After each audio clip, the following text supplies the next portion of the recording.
Welcome to Taiji's Kitchen. Today I'm going to explain about different tea in Japan and also how to brew some Japanese green tea. So I think green tea is kind of starting to get popular in the world, and also matcha. And I've also gotten some questions about what's the difference between matcha and green tea, or what kind of different teas there are in Japan. So I thought it might be interesting to show you different types of green tea and also what are the differences, and then how to brew them differently depending on the different tea. So with this video, I hope you'll be informed different type of tea in Japan.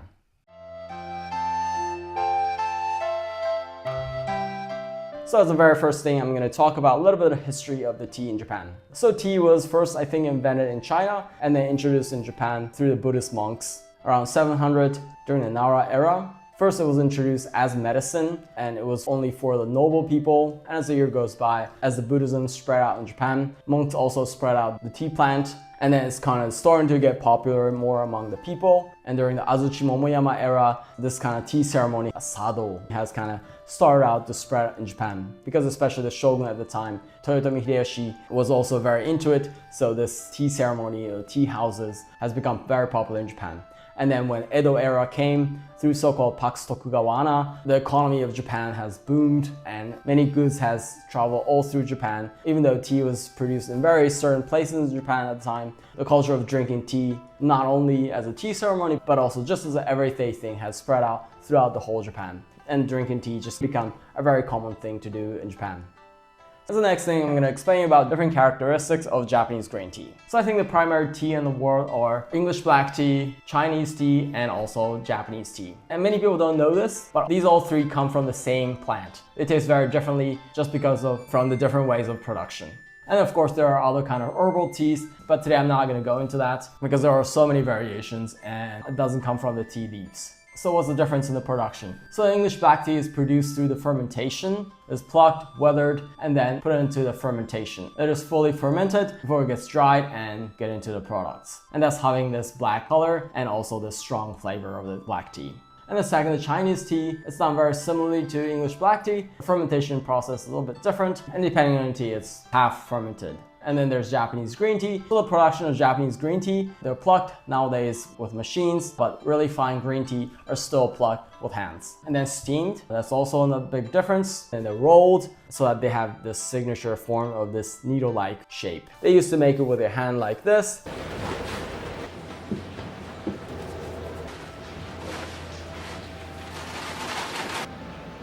But nowadays these are replaced with machineries, and then these are dried and they're separated into different types of green teas.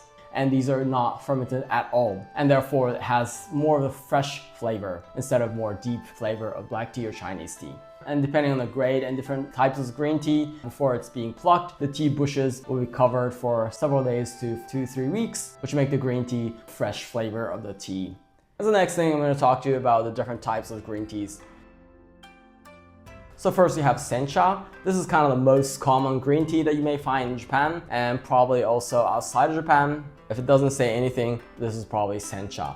So Sencha has kind of mellow and rich flavor of the green tea, strong sweetness, and also the bitterness. And then you have Gyokuro, and this is kind of high quality green tea because it requires more steps in the production. First, the tea bushes must be covered for a couple weeks before it's being plucked, and these are usually hand-picked. And because of this process, it contains more umami and has more of the rich flavor and also the subtle sweetness, but without the kind of the bitterness. Flavor of Gyokuro is sometimes compared to dashi, which has rich umami and also sweetness, and therefore it's more the priciest. It could cost for 100 gram over 30, 40, 50 euros or dollars worth. And there's also kabusecha. The word kabuse means to cover, and this is produced by covering the tea leaves for about a week, and the rest process is the same as a Sencha. This is about the kind of between Sencha and the Gyokuro, also with the price and also with the flavor. This is kind of more the balanced flavor, has some sweetness, some umami, some bitterness. So if you want to upgrade a little bit, you may try this.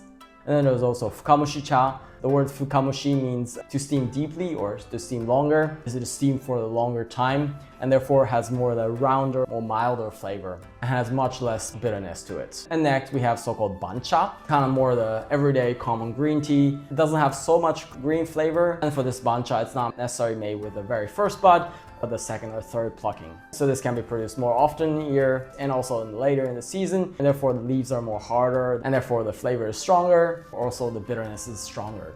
but if you want to enjoy more of the strong flavor of tea, and this might work for you.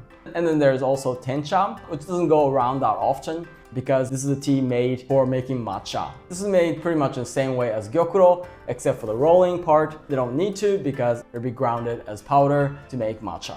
And then there's matcha. Some people don't know the difference between matcha and green tea, but matcha is a powder form of green tea, specifically of the tencha that I just talked about. This is made with grinding tencha using a mortar. And each powder is very, very fine. And with this way, you're also taking all the tea leaves. You're really taking all the nutrients, but also the flavor of the green tea. And then there's Genmaicha. The word genmai actually means brown rice in Japanese, but what it is regular green tea mixed with roasted rice. So you see these kind of roasted rice in the tea, mixed in 1-to-1 ratio with this roasted rice. It has a very distinct different flavor. You taste the sweetness, you taste the umami, but you taste this very roasted, nutty flavor of this roasted rice. I personally really like this. I think this is a very perfect tea to go with after any meal. It has really fresh aroma to it. And the next two is not very popular at all, but there's Houjicha and Konacha. Houjicha, the word kuki means stem in Japanese. It's made with only stem of the tea plant. And compared to other green tea, it contains very little caffeine and the flavor is not very strong, but it still has very subtle sweetness and a little bit of bitterness to it. It has very subtle umami to it. And then there's konacha. Kona means powder in Japanese. This konacha comes from kind of the waste. When you make different teas, you always have this bits and pieces, and this is tea made of that. This usually have very strong flavor and also strong bitterness because each pieces are very fine, but it's very uncommon to find this, even in Japan. As a very last tea, we have Houjicha. So hoji means to roast. So this Houjicha is made by roasting green tea, usually kind of old Sencha or bancha. This is kind of go-to ocha to drink in the evening. I also love eating cake with Houjicha. I think Houjicha matches cake much better than regular English black tea because it doesn't have very strong aroma. It just washes the palate with a very fresh roasted flavor. I'll show you later, but you can roast it once before. Even if it's being roasted, you can roast it one more time. And it just really brings up the flavor. So when you drink Houjicha, I really suggest you try at least once of roasting yourself. And then there's also different kind of herbal teas also in Japan. One other very famous herbal tea is Mugicha or roasted barley tea. Mugi means barley or wheat, and this is made by roasting the barley. This is really the go-to tea to drink in the summer because supposedly it contains a lot of mineral and also it doesn't have caffeine, and so it's really safe for the kids. It's just a really refreshing flavor. It just really matches summer as well. So I drink this also quite often in the summer cold and also in the winter warm. And there's also other uncommon herbal teas like sobacha, which is made with roasted buckwheat grains, or also kuacha, made from mulberry leaves, or kaki no hacha, made with kaki or persimmon leaves, or also very uncommon is the gobocha. I even have a video how to make this, so you can watch that. This is made with burdock roots, cut up, dry, and then roasted.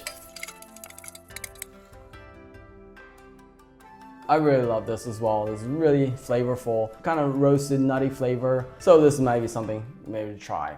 So now is the very last thing. I'm gonna show you how to brew the green tea properly. So today I have 3 types of green tea. One's a regular green tea, Sencha, and Genmaicha, the one mixed with roasted rice, and also Hojicha. So the Sencha, they look like this. So the Genmaicha, they have these roasted rice. As you can see with the Hojicha, it's much darker. Now I'm going to show you how to brew these green teas. So for Sencha, you want to make sure you don't use boiling water, but instead about 80 degrees Celsius. But for that, we're going to start with a boiling water. So I'm going to boil the water. So now I have here boiling water. I'm going to put it in here and then warm up the pot at the same time. Let the temperature of the water drop. As you put it in one container, it drops about 10 degrees. So I'm first going to warm up the pot and after that the teacups. So that with pot, it goes to 9 degrees, and with the teacups, it's going to drop to 80 degrees. I'm going to let it warm up for 10 seconds or so. And then once done, I'm going to pour in here. So then in this, I'm going to put the tea leaves. So for these small teacups, I'm going to use about a teaspoon for each cup. Just about. Don't be too stingy about the tea leaves, otherwise you won't have a really good brew. Then in here, I'm going to put in these hot water. I'm going to put the lid on, and you want to brew it for about 30 seconds to a minute or so. So I'm going to set the timer to a minute, and now let this brew. So the minute has passed. Then this is ready. I'm gonna separate this into very specific ways. So I'm gonna pour a little bit here, and then I keep pouring like this. As you can see, the color is uneven. So in order to compensate for that, I'm gonna keep pouring in the other direction. And so they're about even, so I'm gonna keep doing that. Just little by little, like this.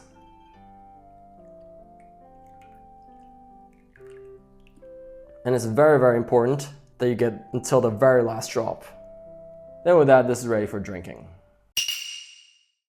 This looks so good and smells really fine. Please excuse me for slurping. This really fine aroma just goes through your nose. It's not really strong flavor like black tea or Chinese tea, yet you still taste kind of the freshness of it. And if you really pay attention to the flavor, you can kind of even taste the little fine sweetness of young tea leaves. Of course, green tea you can enjoy with any food, especially it goes really well with sweets. But at the same time, if you have a very fine quality green tea, you definitely want to enjoy just the flavor of the green tea. Some people are even compared to expensive fine wine. So delicious, and you can even taste the hint of umami. Oh, that was so fine. Then after you finish drinking, then you can brew it for at least one more time. And for the second brewing, the leaves just open up already, so you don't need to cool down the water that much, and also you don't need to brew it that long. So I'm gonna put it right in here directly. Then I'm gonna brew it just for about 10 seconds or so. Then with that, this is also ready. I'm just gonna pour it for here.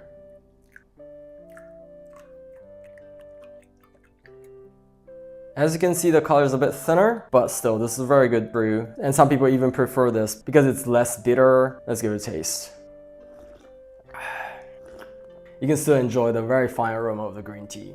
Depending on how you like green tea, and also depending on the quality of the green tea, you can also enjoy it even one more time. Okay, now let's brew the Genmaicha. So for Genmaicha, we don't need to cool down the temperature that much. We just need to cool it once. So for that, I'm just gonna pour in the cups, warm up the cups, and to drop the temperature to 9 degrees. Then also in here, I'm gonna pour in for each cup a teaspoon. Then I'm gonna pour in the hot water. Then I'm gonna put the lid on. Then I'm gonna brew this also for 30 seconds to a minute or so, depending on how strong you like it. Then this is also done for that. Then I'm gonna pour the tea same way, just little by little.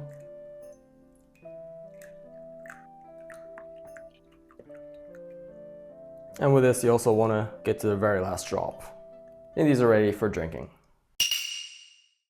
Itadakimasu. This has both the flavor of the green tea and also kind of a little smokiness, a little nutty flavor from these roasted rice. This is a really great combination of both. It just really cleans up the palate. It has more flavor than other green tea, so this may not be something to go with food, but instead it's something you may want to drink at the end on its own.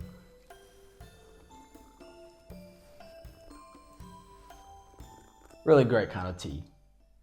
Then this Genmaicha, you can also brew it for a second time. And for that, you just pour the hot water in here directly. And this, you also need to brew it for 10 seconds or so. Then this is ready for drinking.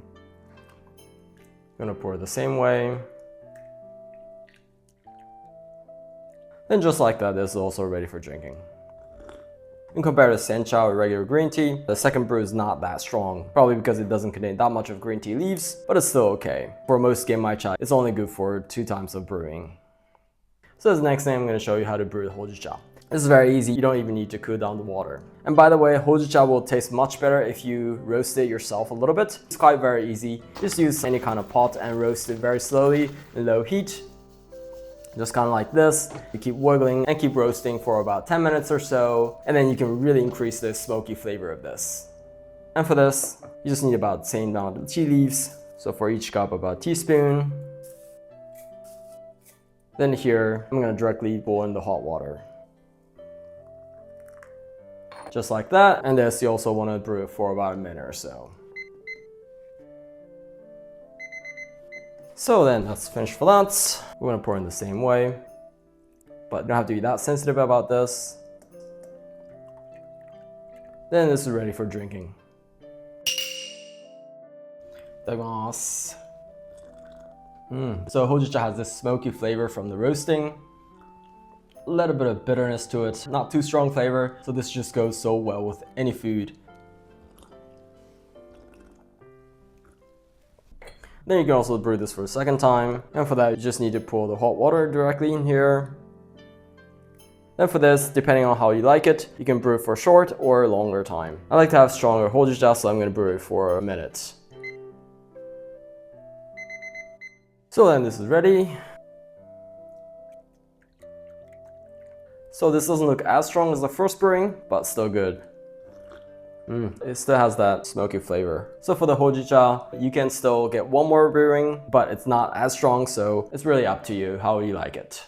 So as the very last thing, let's make matcha. And for that, you preferably want to have an authentic Japanese matcha cup, just like these. They have a pretty wide width, also enough depth, so that when you whisk them, you have more room and it doesn't splash out. You definitely don't want to use a small cup or something like this. And to whisk matcha in traditional way, you want to have a utensil called chasen. They look like these, similar to a mixer, but made of bamboo. I think nowadays you can find these quite easily online. Not the most inexpensive utensil, but if you want to make a real authentic matcha, you would definitely want to use this because it kind of makes a little difference in the flavor. And also, preferably, if you have a fine strainer like this, which just makes it easier. So for matcha, you want to use a temperature of about 70 degrees. You want to pour the hot water in this cup, lower the temperature of the water, but also to warm up the cup. So we're going to pour in here the hot boiling water. And as you do that, you want to put this bamboo chasen in here and soften the bamboo. Because if you use it dry, you might break and it may damage the chasen. And so you want to leave it like this in water for about 20 to 30 seconds or so and let the hot water soak in the bamboo. So then after about 20 minutes, I'm going to take this out. And the next thing that you want to do is you want to pour this onto some other kind of container. Because like I said, you want to have a temperature of about 70 degrees. And for that, you need 1, 2, 3 different containers. Then after another 10 seconds or so, I'm going to pour into a small cup or something, just the amount you need to use. For matcha, you want to use about 70 milliliters of 70 degrees water. So then in this cup, I'm going to put the matcha. Then you're going to strain it like this. So for 1 cup, you want to use about a teaspoon of matcha powder. And then you want to strain this like this. So just like this. And then here, I'm going to put in the cooled water. Then using this chasen, I'm going to whisk it. And how you want to whisk it, you want to keep going back and forth, up and down like this for about 30 seconds or so. And once you're done, and then traditionally you just go once around the corner. Should have beautiful foam like this. Then this is ready for drinking. Itadakimasu. When you're in Japan and when you're making matcha, you should slurp. Because through slurping, you inhale also more air. You can enjoy more of the aroma. And to drink this, you want to hold the cup over the left hand like this and the right hand holding it like this. Traditionally, if you're being served, then you want to pick it up and turn 1, 2, 3. Drink from where it was this side. But don't worry too much about it. Itadakimasu. Matcha is so flavorful. There's definitely bitterness, but it's kind of like black coffee. You enjoy the bitterness. And at the same time, there's a small hint of sweetness of the tea leaves. This is really fine and actually quite flavorful. Oh, that was so tasty. Usually in Japan, green tea is served with some kind of sweets. And so you usually eat the sweets and then you have a sweetened mouth. And then with green tea, you cleanse the mouth. Nowadays, people enjoy sweets and also the green tea back and forth. Traditionally, it's not allowed, but nowadays it's acceptable. The most important thing is that you enjoy it. Don't worry too much about the rules and just enjoy however you like it, as long as you stay respectful. ごちそうさまでした. So as you just saw, brewing Japanese tea is really not difficult at all. You just need to know a little of the basics and then you can just enjoy it really easily. So I hope this video was informative enough and also got you motivated to get some Japanese green tea. If you did enjoy this video, I'd love it if you hit the like button for me. And if you have any questions or requests or any feedbacks, please feel free to write anything in the comments below. And I usually make different kind of cooking videos, Japanese recipes, mostly home cooking. So if you're interested in that, please do subscribe to my channel. Otherwise, I look forward to see you in the next video. Bye.